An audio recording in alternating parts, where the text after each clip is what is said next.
Que el Señor les bendiga y bueno, el clamor es que el día de hoy Dios hable a nuestro corazón. ¿Qué tal si oramos?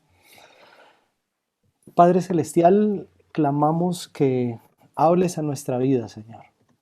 Si alguna necesidad vital tenemos nosotros, Señor, es precisamente escucharte. Y más allá de esto, Dios, que tu mismo Espíritu Santo produzca en nosotros, Dios, el obedecer a lo que tú hablas a nuestra vida, Señor. Que no nos quedemos simplemente en el plano de oidores, oidores olvidadizos, oidores que se engolosinan con palabras, pero que no trascienden a las acciones. Guárdanos de esto, Dios, y que tu Espíritu Santo, Señor, produzca el fruto que tú anhelas en la vida de cada uno de nosotros. Te lo pedimos, papá. Amén y amén. Bien, mis hermanos, el día de hoy quiero compartir con ustedes de una porción de la palabra que el Señor ha estado trayendo una y otra vez a mi corazón, y he titulado esta reflexión El peligro de la devoción hipócrita. El peligro de la devoción hipócrita, y voy a pedirles que por favor me acompañen en Jeremías capítulo 42. Jeremías capítulo 42. Voy a leer de la Nueva Traducción Viviente para que, si ustedes tienen la posibilidad de sintonizar por ahí su Biblia en la misma traducción, o que puedan seguirme en la suya propia sin tropiezo alguno. Dice la palabra del Señor: entonces los líderes militares, incluidos Johanán, hijo de Carea, y Jesanías, hijo de Osaías, junto con todo el pueblo, desde el menos importante hasta el más importante, se acercaron a Jeremías el profeta y le dijeron: por favor, ora al Señor tu Dios por nosotros. Como puedes ver, somos un pequeño remanente comparado con lo que éramos antes. Ora que el Señor tu Dios nos muestre qué hacer y a dónde ir. Está bien, contestó Jeremías. Oraré al Señor su Dios como me lo han pedido, y les diré todo lo que Él diga. No les ocultaré nada. Ellos dijeron a Jeremías: que el Señor tu Dios sea fiel testigo contra nosotros si rehusamos obedecer todo lo que Él nos diga que hagamos. Nos guste o no, obedeceremos al Señor nuestro Dios, a quien te enviamos con nuestro ruego. Pues si le obedecemos, todo nos irá bien. 10 días más tarde, el Señor le dio a Jeremías la respuesta. Así que él mandó a buscar a Johanán, hijo de Carea, a los demás líderes militares y a todo el pueblo, desde el menos importante hasta el más importante.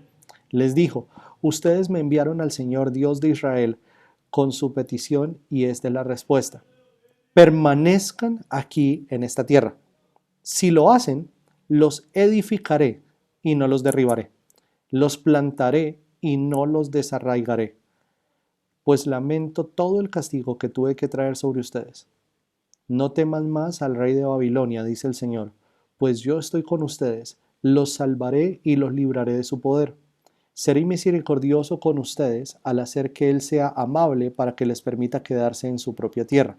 Sin embargo, si se niegan a obedecer al Señor su Dios y dicen: no nos quedaremos aquí, sino que iremos a Egipto, donde estaremos libres de guerra, de llamados a las armas y de hambre, entonces escuchen el mensaje del Señor al remanente de Judá. Esto dice el Señor de los ejércitos celestiales, Dios de Israel: si están decididos a irse a Egipto y vivir allí, la misma guerra y el mismo hambre que temen los alcanzará, y allí morirán.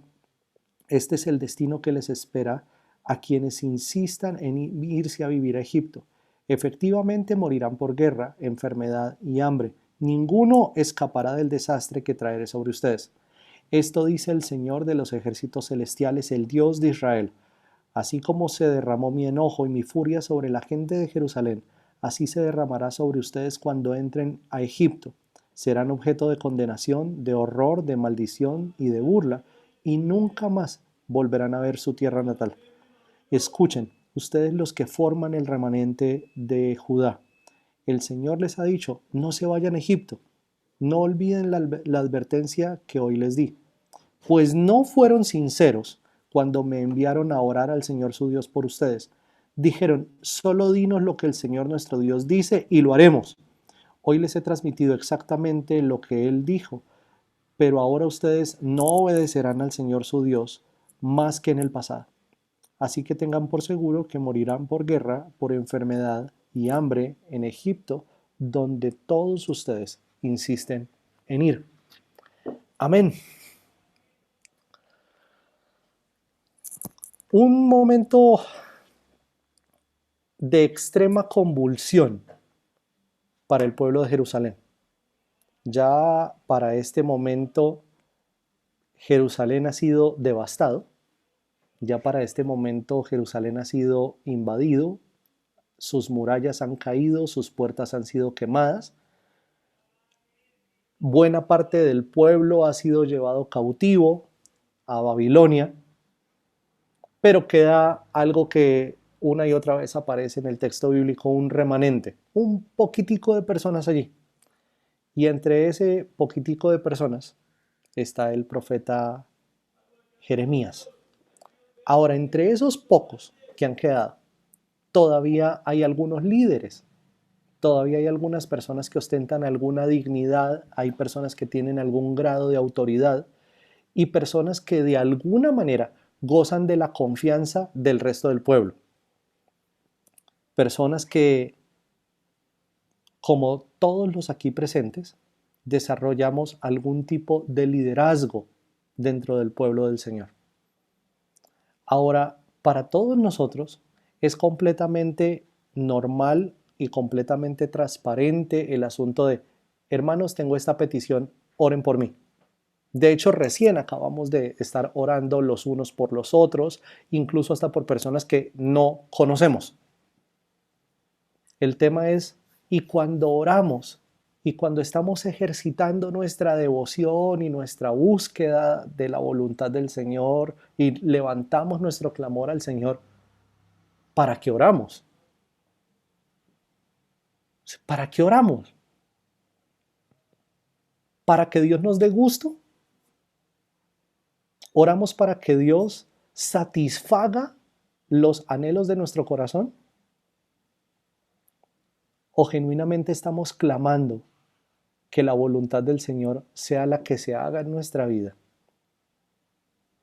Y que adicional a eso Dios prepare nuestro corazón para recibir la respuesta que Él tiene para nosotros. Por supuesto que todos anhelamos el sí de Dios, que si clamamos por provisión, Dios diga sí, y las ventanas de los cielos se abran así en abundancia y caigan pues cocados de provisión.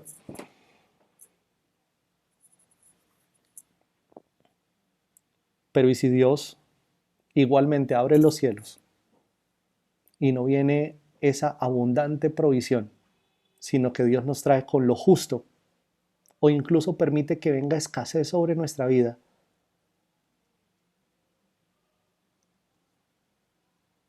¿Qué ocurriría con nuestra fe? Hace años, hace ya, qué sé yo, unos 15 o algo más años, escuchaba a un predicador que decía, muy sincero además, una sinceridad espeluznante, decía, es que yo no oro porque yo no quiero experimentar decepción, yo no oro porque no estoy preparado para el no de Dios, entonces no oro. Y es probable que esa sinceridad espeluznante con la que él abrió el corazón de par en par y nos dejó ver su vida y la manera como él asume su comunión con Dios, sea la realidad de muchos de los aquí presentes, pero por temor no asumimos, yo no oro, ¿verdad? Por temor al señalamiento, por temor a ser juzgados o lo que fuera. El asunto es que en medio de esta convulsión en la que se encuentra Jerusalén, que era una invasión militar, era una invasión de carne y hueso, ¿verdad? De alguna manera, pudiera ser equiparado con los tiempos de convulsión que al día de hoy la Iglesia ha vivido de cuenta de una pandemia para la que no estábamos preparados, una pandemia que nos ha puesto a pensar ¿y qué sigue? Y cada vez que se pregunta la Iglesia ¿qué sigue?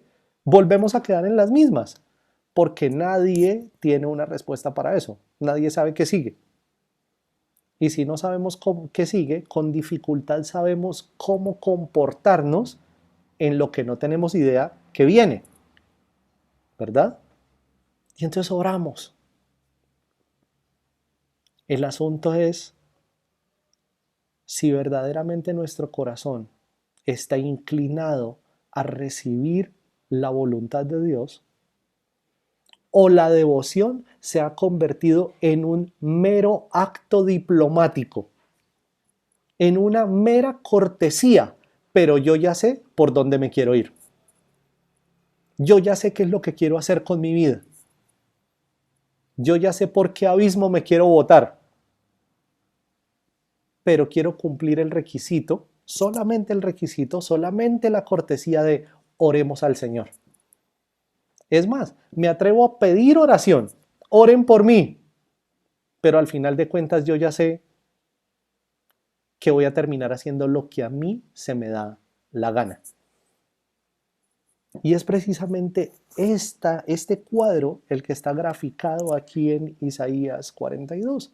Estos líderes, y algunos los menciona con nombre propio, ¿verdad? Habla de Johanán, hijo de Carea, y Jesanías, hijo de Osaías, y dice, junto con todo el pueblo, y aquí ya involucra a todas las gentes, desde el menos importante hasta el más importante, todos vienen al hombre de Dios, al profeta. Y asimismo, cada uno de nosotros pudiera tener en su propia vida un pastor, un mentor, un supervisor, un líder que está por encima de nosotros y al que nosotros le rendimos cuentas, al que nosotros estamos allí sujetos en autoridad y al que seguramente buscamos en tiempos de crisis para decir también, ore por mí. Este es el caso. Y el clamor de estas gentes en principio suena lindísimo. Por favor, ora al Señor, tu Dios, por nosotros. Y quizá hay muchas formas de interpretar ese ora al Señor, tu Dios, desde lo puramente literario. Pero cuando estos vienen a hacer esta afirmación, ora al Señor tu Dios, de una u otra manera, también están admitiendo una distancia que existe entre Dios y ellos. Somos el pueblo de Jerusalén, pero así que diga comunión con Dios, no la tenemos. Es tu Dios, Jeremías. Por eso venimos a ti pidiendo, ora al Señor tu Dios por nosotros. Como puedes ver, somos un pueblo pequeñito comparado con lo que antes éramos. Y de repente al día de hoy la iglesia luce un poco así, ¿verdad? Los que volvieron a la presencialidad no son los mismos que antes nos congregábamos. Seguramente que en estadísticas, en números, la población ha disminuido y capaz que eso tiene acongojado el corazón de muchos pastores, de muchos líderes. Somos un pueblo así de chiquitico, ora por nosotros. Ora por nosotros. Y que el Señor tu Dios, de nuevo, el Señor tu Dios, nos muestre qué hacer y a dónde ir. Digamos, dos peticiones allí. ¿Qué hacemos y para dónde agarramos? ¿Sí? ¿Qué camino vamos a tomar? ¿Qué hacemos? Perfecto. Oraré al Señor su Dios, y ahora Jeremías lo pone en esos términos, ¿sí? Al Señor que también es su Dios, como me lo han pedido, y les diré todo lo que Él diga, y no les ocultaré nada. Es decir, voy a estar siendo fiel al mensaje, fiel a lo que Dios diga. No le voy a poner, tampoco le voy a restar, voy a decir lo que Él dice. A lo que ellos responden, que el Señor tu Dios sea fiel testigo contra nosotros. Y esto tiene un sabor a así me haga Dios y aún me añada. Esa expresión, ese juramento bajo maldición, que es común en el texto bíblico y que de repente una de las últimas veces que se menciona esa expresión es cuando dice, y Pedro negó y maldijo, diciendo, no lo conozco. ¿No? Ese así me haga Dios y aún me añade, es decir, que Dios sea testigo contra nosotros si nos rehusamos obedecer todo lo que Él diga que hagamos. Y ojo a esto, versículo 6 dice, nos guste o no.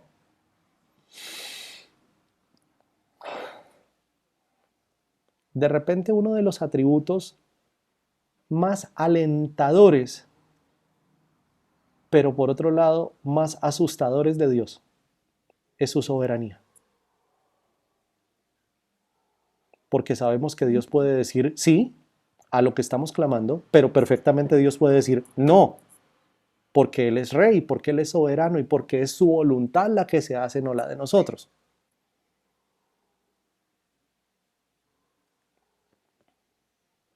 Gústenos o no, obedeceremos. Y capaz que aquí cabría la expresión, ¿y cuántos dicen amén? No, esto es para pegarse una comprometida brutal, porque la realidad del corazón es que aún siendo pastores, aún siendo pastores, aún siendo líderes, aún siendo, gracias Andrés, el decretamos, aún siendo líderes, no necesariamente estamos dispuestos a ir en la dirección que Dios nos muestre. Estamos muchas veces tan enamorados de nuestros propios proyectos, estamos tan enamorados de nuestras propias visiones, estamos tan enamorados de eso que llena nuestro corazón de pasión, que no estamos dispuestos a que Dios desbarate nuestra torrecita de naipes que hemos levantado.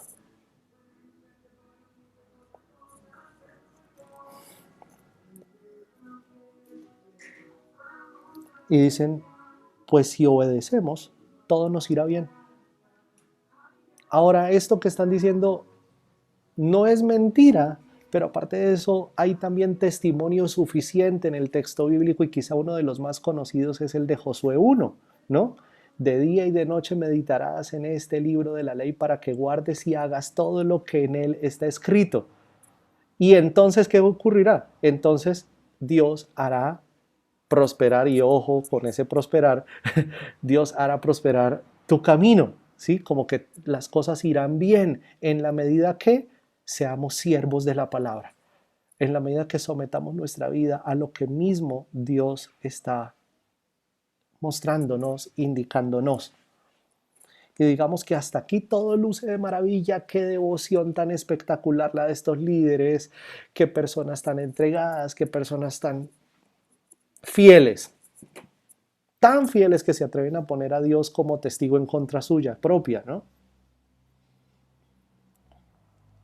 Pero luego, dice el texto, 10 días más tarde, estaba leyendo esto y parte de lo que Dios sacude mi corazón es con la espera, ¿no? Ya creo que es evidente que una de las fragilidades de este que habla es esperar. ¿Cómo me da lidia eso? ¿Sí? Y pensar en que oramos y Dios no responde en la inmediatez. ¡Wow! Eso es fuerte. Pero ocurre que es la manera como Dios sigue formando también en nosotros carácter, como Dios sigue formando en nosotros devoción, como Dios sigue acercándonos y generando en nosotros dependencia hacia Él.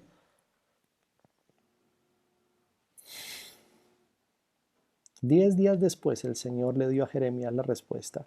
Así que él mandó a buscar a todos los que antes lo habían buscado, a Johanán, a Senaías, a todo el pueblo, desde el menos importante hasta el más importante, para entregarles por fin la respuesta de parte del Señor.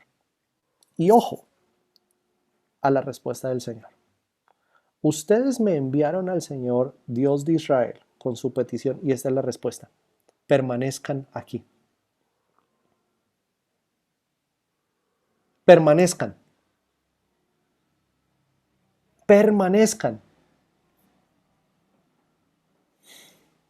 Permanecer, en este caso, implica echar raíces en un lugar que es inviable por donde usted lo vea. Seguridad, no tienen seguridad, por lo menos no humanamente hablando, porque ya no hay murallas, ya no hay puertas que guardan la ciudad. Capaz que muchas de las casas donde antes ellos vivieron ahora están reducidas a ruinas. Permanezcan aquí. Los campos de cultivo que había alrededor de la Jerusalén ya no existen, porque eso fue lo primero que arrasaron los babilonios al ingresar. Permanezcan aquí, en un lugar donde no necesariamente hay la seguridad que ustedes esperarían tener. Permanezcan aquí en un lugar donde aparentemente no hay la seguridad de provisión alimentaria que ustedes quisieran tener.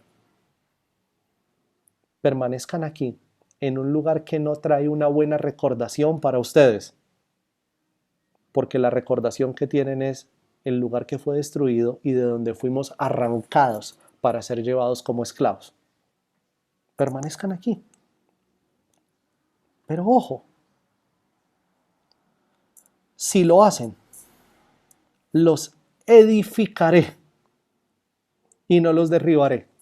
Y esto tiene el mismo sabor del capítulo 1 de Jeremías, donde el Señor hace el llamado a este hombre. Y en Jeremías capítulo 1 versículos 9 y 10 dice el texto: entonces el Señor extendió su mano y tocó mi boca, y el Señor me dijo: he aquí he puesto mis palabras en tu boca. Mira, yo te he dado autoridad sobre las naciones y los reinos, para arrancar y para derribar, para destruir y para derrocar, para edificar y para plantar. Ahora el Señor le está diciendo a este pueblo: si ustedes permanecen aquí, si ustedes se quedan, los edificaré, no los derribaré. Y les está diciendo de esta manera también: el que hizo todo este destrozo aquí, en últimas, no fue Nabucodonosor. En últimas, el que hizo todo este destrozo fui yo, para provocar arrepentimiento en el corazón de ustedes. Pero si se quedan, los edifico. Si se quedan, los plantaré, no los arrancaré, no los desarraigaré. Y otra vez, diciendo: no fue Nabucodonosor, él apenas es el instrumento, recién es el medio que estoy usando. Pero al final soy yo el que está ejecutando todo esto en la vida de ustedes. Al mejor estilo de Job: el Señor dio, el Señor quitó, bendito sea el nombre del Señor. Pero ¿cómo nos da lidia entender esto? Y más que entenderlo, ¿cómo nos da lidia que esto toque nuestra vida? Porque seguro que podemos llegar a intelectualizarlo, a ponerlo allí conceptualmente. Sí, el Señor da y el Señor quita. Pero cuando dar y quitar está en la pantalla del televisor, cuando dar y quitar está en el radio, cuando dar y quitar está en las noticias de internet, pero cuando dar y quitar está aquí, ahí ya es a otro precio, ¿no? Pero el Señor dice: permanezcan en lo que no es viable. Y valdría la pena formularnos la pregunta: ¿cuál es ese lugar o cuál es esa situación completamente inviable humanamente, de la cual queremos salir corriendo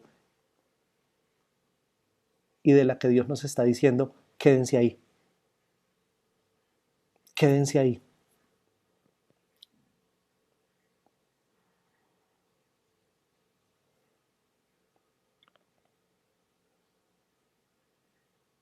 Para que mi poder se perfeccione en lo que es completamente inviable.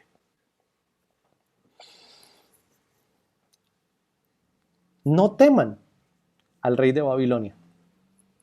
Y esto es, no teman a lo que los está afligiendo hoy.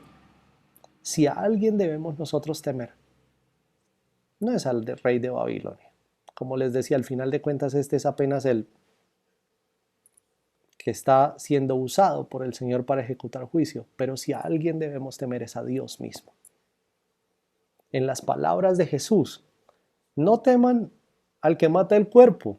O sea, teman al que puede aniquilar el cuerpo, pero también el alma. Y el único que puede hacer esto es Dios. Digno de todo nuestro temor, digno de ese temor reverente, máxime cuando nosotros somos personas que servimos a Él.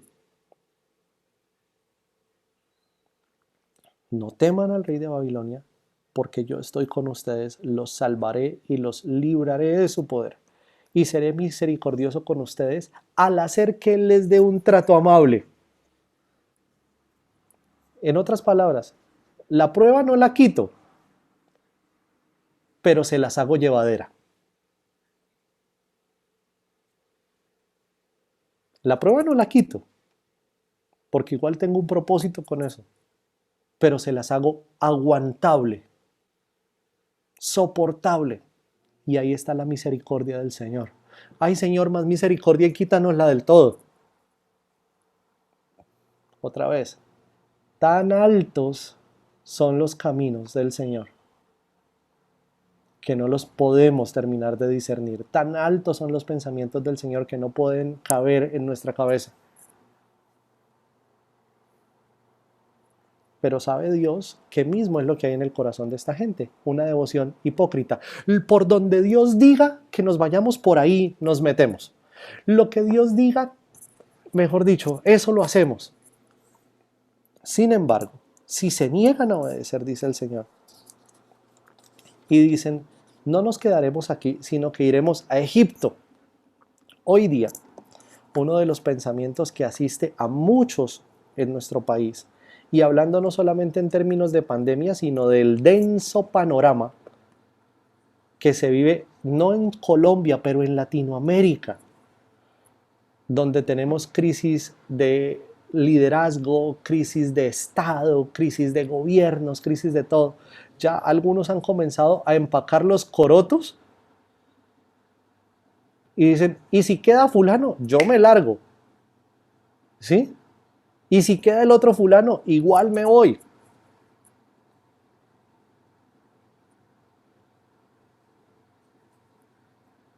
El asunto es, ¿dónde está poniendo usted su confianza?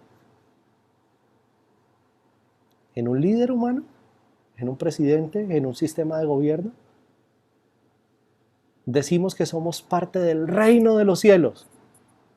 Pues entonces asumámoslo y vivámoslo de acuerdo a eso, a un Dios que nos está diciendo, permanezcan y no salgan huyendo. Como las polizonas que huyen cuando el barco se comienza a hundir, ¿verdad?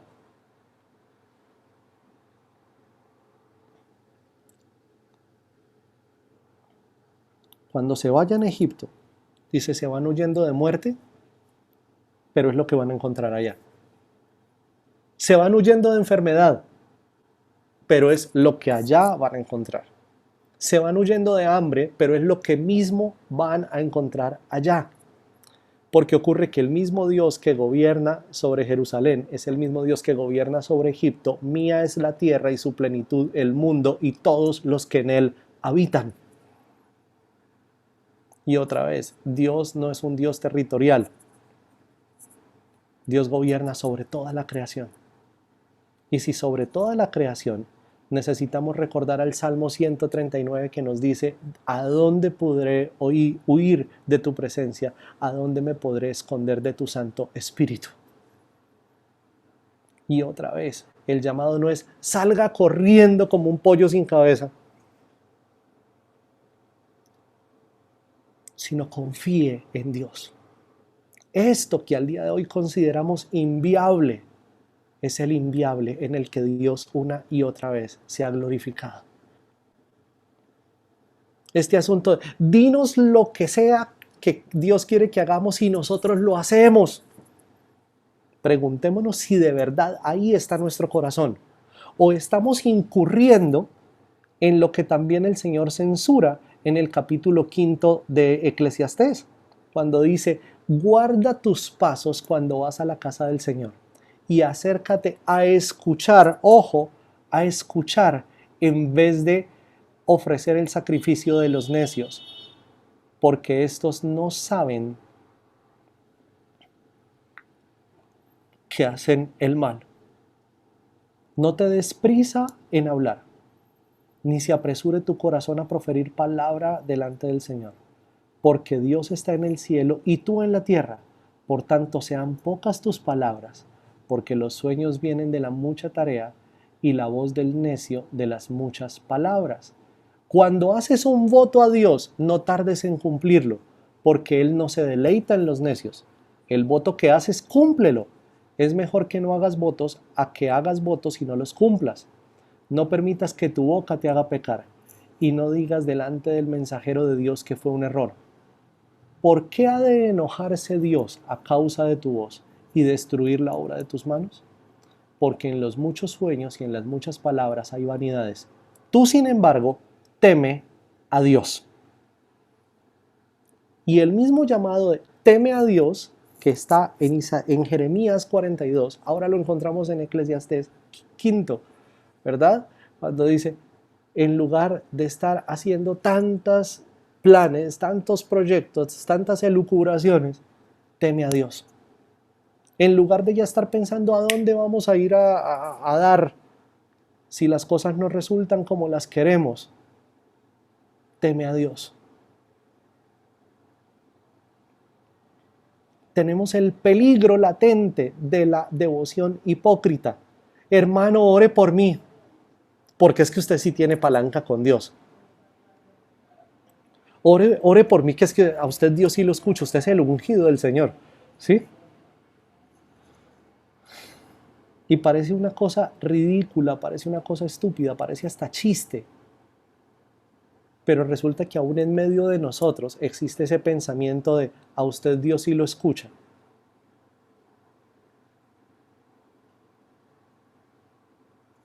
Y Dios aquí a todos nos está escuchando, porque nuestro Señor Jesucristo abrió camino delante del Padre Celestial que nos ha dicho, acérquense confiadamente al trono de la gracia para recibir el socorro oportuno. Pero recibir el socorro oportuno también implica que nuestro corazón ha de estar preparado para el sí y para el no de Dios.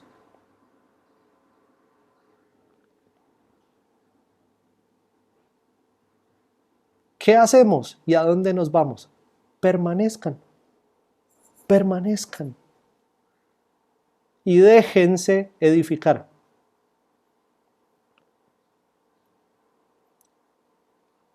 Y esto es, no nos edifiquemos como a nosotros nos da la gana. No hagamos de la iglesia del Señor lo que a nosotros nos da la gana. Recordemos que el dueño de nuestra vida y el dueño de la iglesia es Él. Si el Señor edifica la casa, esa casa permanece. Pero si el Señor no edifica la casa, en vano trabajan los trabajadores. Si el Señor no vela sobre la ciudad, en vano se trasnochan los centinelas.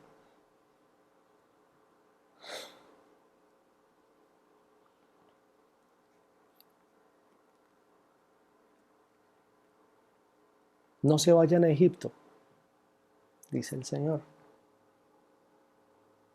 No olviden la advertencia que les he dado. Pues cuando ustedes fueron a buscarme, dice Jeremías, ustedes no fueron sinceros.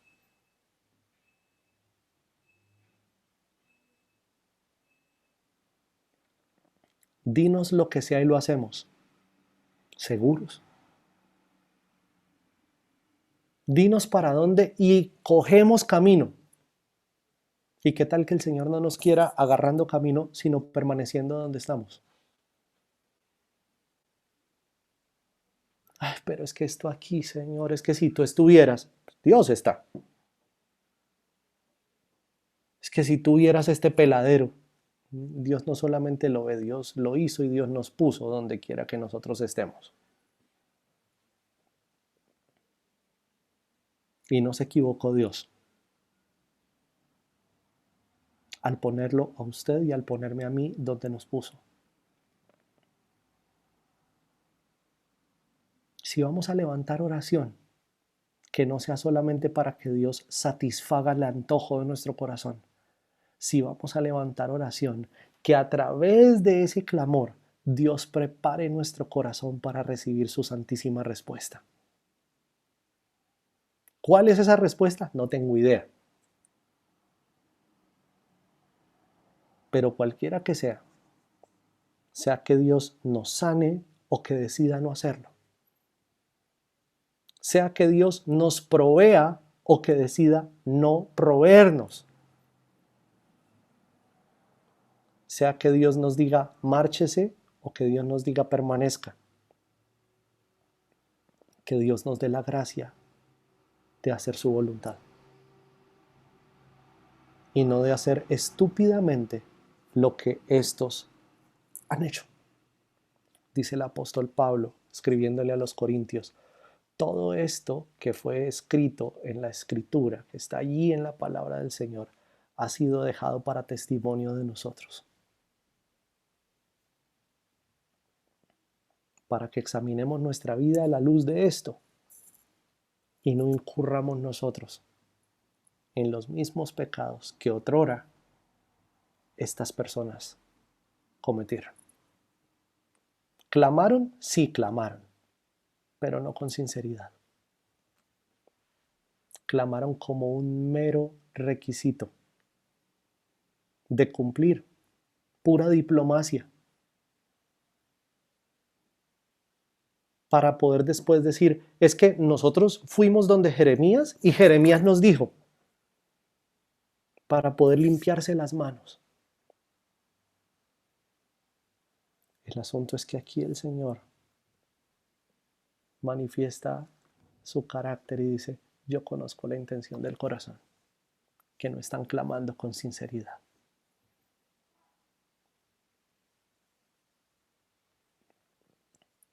Nosotros como siervos del Señor no estamos vacunados contra esta devoción hipócrita.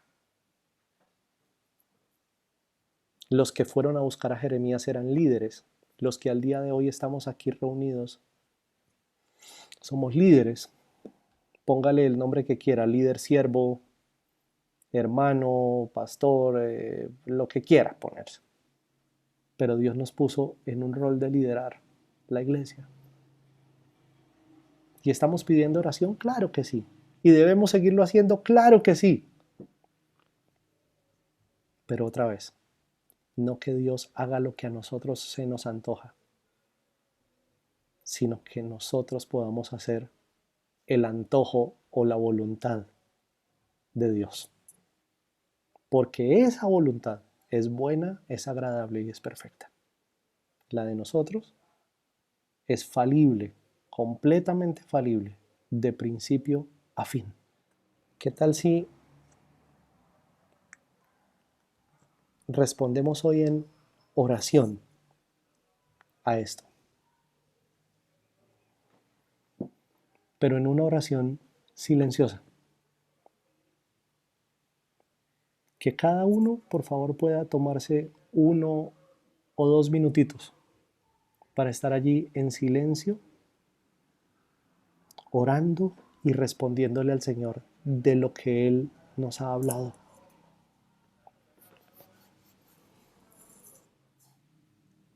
Señor, gracias que tu palabra está viva y a través de ella tú hablas a nuestro corazón, Señor. Yo clamo Que cada vez que levantamos nuestra voz delante de ti, Señor, sea para abrir el corazón de par en par primeramente, Señor, y dejar en la mesa lo que realmente somos y lo que realmente estamos pensando y sintiendo. Y de otro lado, Señor, que nos des un corazón dócil para recibir de ti lo que tú quieres entregarnos y lo que sabes que es lo mejor para nosotros.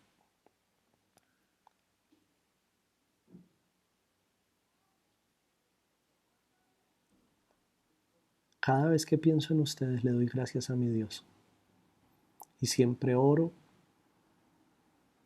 pidiendo por todos ustedes con alegría, porque han colaborado conmigo en dar a conocer la buena noticia acerca de Cristo desde el momento en que la escucharon, por primera vez hasta ahora. Y estoy convencido de esto, que quien comenzó en ustedes la buena obra, la continuará hasta que queda completamente terminada, el día que Cristo Jesús vuelva. Señor, alabamos tu nombre, por tu infinito amor y la gran misericordia que nos tienes. Amén.